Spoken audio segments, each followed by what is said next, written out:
Hi guys, welcome to my online से। मेरा नाम है देव्यश। सो गाइस, आज मैं बात करने वाला हूं उद्यम रजिस्ट्रेशन के कुछ एफएक्यूज लेने वाला हूं। जी हां, तो लास्ट वीडियो में बता चुका हूं कि उसका पूरा ऑनलाइन प्रोसेस बता चुका हूं, साथ में उद्यम रजिस्ट्रेशन के क्या-क्या बेनिफिट्स है। अगर आपने वो वीडियोस नहीं देखे तो डिस्क्रिप्शन में आपको वो लिंक मिल जाएगी, सारे वीडियोस जरूर देखिएगा। तो चलिए गाइस शुरू करते हैं। तो देखिए, इनके एफएक्यूज में मैंने निकाले कि कुछ जो प्रॉब्लम्स आ रही है नए यूजर्स को, क्योंकि एकदम नया पोर्टल है तो कई लोगों को समझ में नहीं आ रही है चीजें कि क्या डॉक्यूमेंट्स रिक्वायरमेंट है, कैसे क्या प्रोसेस होगा। तो मैंने एक एफएक्यूज जो है कंपाइल कर दिया यहाँ पे, ताकि आप लोगों के लिए बहुत ही ज्यादा सिंपल हो सके। तो देखिए, पहले एफएक्यूज के मैं बारे में बात करता हूँ। उद्यम रजिस्ट्रेशन उन लोगों के लिए जो एग्जिस्टिंग एमएसएमई होल्डर्स है, मतलब उन लोगों ने या तो पहले एमएसएमई रजिस्ट्रेशन ले रखा है, मतलब अपना जो उद्योग आधार है वो रजिस्टर करा रखा है। तो देखिए, यहाँ पे मैं उद्योग आधार की एक पुरानी वेबसाइट भी खोल लेता हूँ कि उनकी पुरानी वेबसाइट किस तरह से दिखती थी और जो नया उद्यम रजिस्ट्रेशन पोर्टल है वो किस तरह से जो है दिखता था। तो पुरानी वेबसाइट देखिए, अभी राइट नाउ जो है लाइव नहीं है, लेकिन फिर भी मैंने एक टूल के थ्रू इस वेबसाइट को पूरा रिट्राइव कर लिया है। तो देखिए, इस टाइप की इनकी जो पुरानी वेबसाइट थी वो दिखती थी। तो गाइस, यहाँ पे क्या होता था, यहाँ पे भी सारा सेम प्रोसेस होता था और आपको एक 12 डिजिट का जो है यूएम नंबर मिलता था। तो गाइस, अब प्रॉब्लम क्या हो रही है, अगर किसी के पास में ऑलरेडी 12 डिजिट का यूएम नंबर है तो उसको इस पोर्टल के थ्रू जो है कन्वर्ट कराना पड़ेगा। लेकिन जब यहाँ पे आप क्लिक करके जो इसका जो सेकंड टैब है, for those already have registered as EM second और यूएम, तो यहाँ पे वो जो कन्वर्ट करा रहा है, तो यहाँ पे जो है वेरिफिकेशन करने के बाद में ये वार्निंग लिखी हुई है, thanks for the verify your detail, please revisit after few days to complete the process. तो पूरे जो है 7 से 10 दिन से अभी तक यही एक मैसेज दिखा रहा है।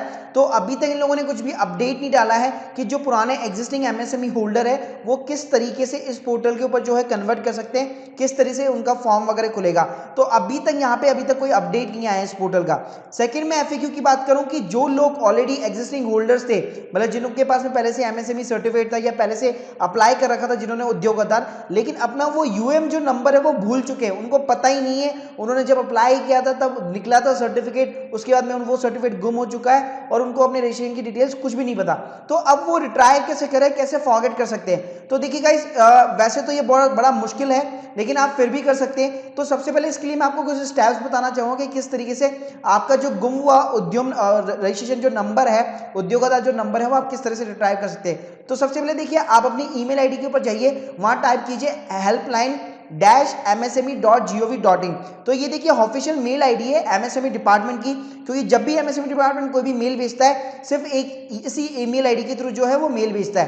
तो गाइस, इस ईमेल आईडी से क्या होगा, जब भी आपने सर्टिफिकेट अप्लाई किया होगा, definitely with in the 24 hours certificate आपकी मेल के ऊपर आ जाता है। तो जब, और या फिर आपने जब भी सर्टिफिकेट प्रिंट भी किया होगा, तब भी जो है इस मेल के थ्रू आपके मेल के ऊपर एक नोटिफिकेशन आती है।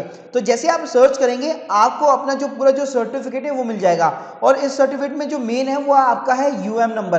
तो आपको सिंपली अपना यूएम नंबर जो है निकालना है किसी भी तरीके से, ताकि आप अपनी जो पूरी की पूरी डिटेल से वापस रजिस्टर उद्योग रजिस्ट्रेशन पोर्टल के ऊपर कर सके। क्योंकि प्रॉब्लम क्या आएगी, अगर आपके पास में उद्यम पहला जो उद्योग आधार नंबर था, अगर आपके पास में वो नहीं है, तो अगर मान लीजिए आप एज ए न्यू एंटरप्रेन्योर भी यहाँ पे रजिस्टर करना चाहते हैं, तो आपको यहाँ पे वार्निंग मिल जाएगी। आपको वार्निंग ये मिल जाएगी कि आपका जो आधार कार्ड नंबर है ऑलरेडी किसी और उद्योग आधार नंबर के साथ में ऑलरेडी लिंक हो रखा है, तो आप इस पोर्टल के ऊपर जो है प्रोसेस कर ही नहीं पाएंगे। तो उससे बेस्ट तरीका क्या है, सबसे पहले आपको अपना जो पुराना उद्योग आधार नंबर है वो ढूंढना पड़ेगा, और उसका राइट नाउ भी सिर्फ एक ही तरीका है कि आप अपनी ईमेल आईडी के ऊपर जाइए और वहां पे इस मेल के थ्रू सर्च कीजिए, आपको अपना उद्योग आधार नंबर मिल जाएगा। अब फिर उसके बाद में गाइस, अगर आपको वेरीफाई करना है कि ये मेरा उद्योग आधार नंबर करेक्ट है या नहीं है, तो आप सिंपली इस टैब के ऊपर जाके कर सकते हैं, या नीचे देखिए आप बॉटम के ऊपर जाएंगे तो यहाँ पे एक पोर्टल दिया हुआ है एमएसएमई समाधान।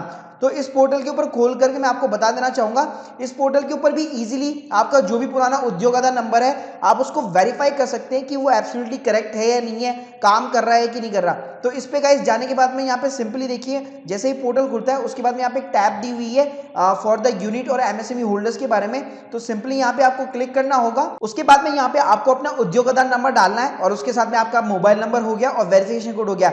जैसे आप वैलिडेट उद्योग आधार करेंगे तो आपको पता लग जाएगा कि आपका जो पुराना उद्योग आधार है वो ओरिजिनल है या नहीं है, वैलिडेट है कि नहीं है। अगर वो वैलिडेट हो तो सिंपली आप जो है यहाँ पे सेकंड टैब के ऊपर जाकर भी अपना एग्जिस्टिंग जो, जैसे ये प्रोसेस स्टार्ट होगा, आप अपना जो है उद्योग आधार नंबर न्यू उद्यम के अंदर जो है आप कन्वर्ट करा सकते हैं।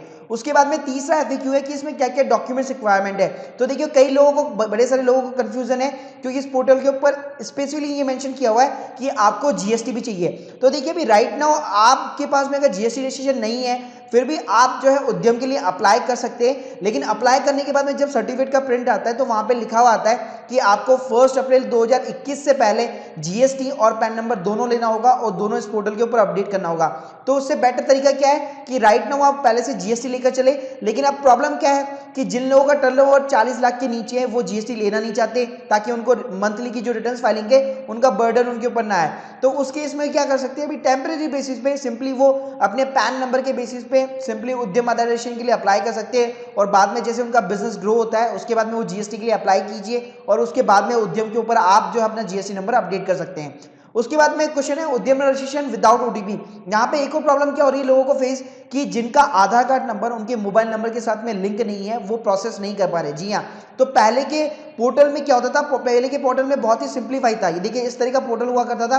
तो यहाँ पे एक तीसरा ऑप्शन आता था कि अगर आपका आधार कार्ड नंबर अगर वेरीफाई नहीं है, मोबाइल नंबर के साथ में लिंक नहीं है और आप ओटीपी थ्रू अगर प्रोसेस नहीं करना चाहते तो आप विदाउट ओटीपी के भी कर सकते थे। लेकिन नए पोर्टल में जो है एक तरह से कंपलसरी हो गया, तो आपका जो आधार कार्ड नंबर है वो डेफिनेटली जो है अपने मोबाइल नंबर के साथ में लिंक होना चाहिए, तभी आप उद्यम के साथ में जो है प्रोसेस कर सकते हैं। उसके बाद मैं बात करना चाहूंगा उद्यम रजिस्ट्रेशन के कोई भी जो है चार्जेस वगैरह नहीं है, कोई भी फीस नहीं है। लेकिन अगर आप कुछ किसी और वेबसाइट के थ्रू कराते या आप एक लीगल सर्विस प्रोवाइडर कंपनी को हायर करते हैं तो वहां पे आपको प्रोफेशनल फीस जो है फी करनी पड़ सकती है। उसके बाद मैं बात करना चाहूंगा एप्लीकेशन स्टेटस की। तो कई लोग जो है अप्लाई कर रहे हैं, देखिए अगर मैंने ट्विटर पे देखा तो कई सारी कंप्लेन है यहाँ पे डे बाय डे जो है रजिस्टर होती जा रही लोगों के द्वारा कि मेरा जो उद्यम रजिस्ट्रेशन मैंने अप्लाई किया था लेकिन उसके बाद में ये सर्टिफिकेट इशू नहीं हो पा रहा है या जो भी नहीं हो पा रहा है। तो अगर इसका आपको स्टेटस चेक करना हो, सिंपली मैंने जो आपको मेल आईडी बताई, अगेन उस मेल आईडी से अपनी मेल के ऊपर सर्च मारिए। हो सकता है आपको कोई मेल आया हो एमएसएमई डिपार्टमेंट के थ्रू कि आपका सर्टिफिकेट अप्रूव्ड हुआ है या रिजेक्ट हुआ है, और उसके साथ में आप चाहे तो मिनिस्ट्री के जो मिनिस्ट्री ऑफ स्मॉल डिपार्टमेंट है, मतलब गवर्नमेंट के जो डिपार्टमेंट है उसको आप ट्वीट करके भी जो है बता सकते हैं। कई लोगों ने जो है बताया उनकी प्रॉब्लम जो है यहाँ पे रिजॉल्व हुई है। उसके बाद मैं बताना चाहूंगा कि उद्यम registration for the traders and retail shop. अब गाइस यहाँ पे प्रॉब्लम क्या है, सब लोग सोचे कि उद्यम रजिस्ट्रेशन सभी के लिए कंपलसरी है या सभी इसी के अंदर रजिस्टर होते हैं। लेकिन यहाँ पे देखिए आप जैसे अप्लाई करते हैं तो यहाँ पे नीचे नोटिफिकेशन दे रखी है, कुछ एनआईसी कोड को यहाँ पे हटा दिया गया है। मतलब ये पहले से ये नोटिफिकेशन थी, उन्होंने ये नोटिफिकेशन यहाँ पे भी डाल दी है। जब आप इस नोटिफिकेशन को ओपन करते हैं तो ये एक लिस्ट खुल जाएगी आपके सामने और आपको यहाँ पे बताया गया है कि कौन कौन से ऐसे एनआईसी कोड है या कौन कौन से ऐसे type of the nature of the business है जिनको इस लिस्ट से जो हटा दिया गया है और वो जो है उद्यम के लिए अप्लाई नहीं कर सकते। तो आप यहाँ पे नीचे देख सकते हैं 02, 03, 45, 46 इन सभी एनआईसी कोड को यहाँ पे हटा दिया गया है। तो इनके अलावा जो भी एनआईसी कोड है अगर उसके अंदर आपका बिजनेस आता है तभी आप उद्यम के लिए जो है अप्लाई कर सकते हैं। उसके बाद मैं बात करना चाहूंगा अगले एफएक्यूज की। तो उद्यम रजिस्ट्रेशन का एनआईसी कोड कैसे चूज करना है, तो सिमिलरली वो वही पैटर्न है जो उद्योग आधार के ऊपर था। तो इसके ऊपर मैं ऑलरेडी एक वीडियो कवर कर चुका हूं, तो उसका लिंक भी आपको डिस्क्रिप्शन के अंदर मिल जाएगा। तो उसके थ्रू आपको पूरा एक गाइड मिल जाएगा कि आप उद्योग आधार का जैसे एनआईसी कोड ले देते वैसे ही आपको उद्यम का भी एनआईसी कोड सेम डालना है। So hope you guys like this video. अगर आपकी कोई क्वेरीज हो, कोई कमेंट्स हो तो डेफिनेटली कमेंट सेक्शन के अंदर जरूर मेंशन कीजिएगा guys. Thank you guys, thank you very much.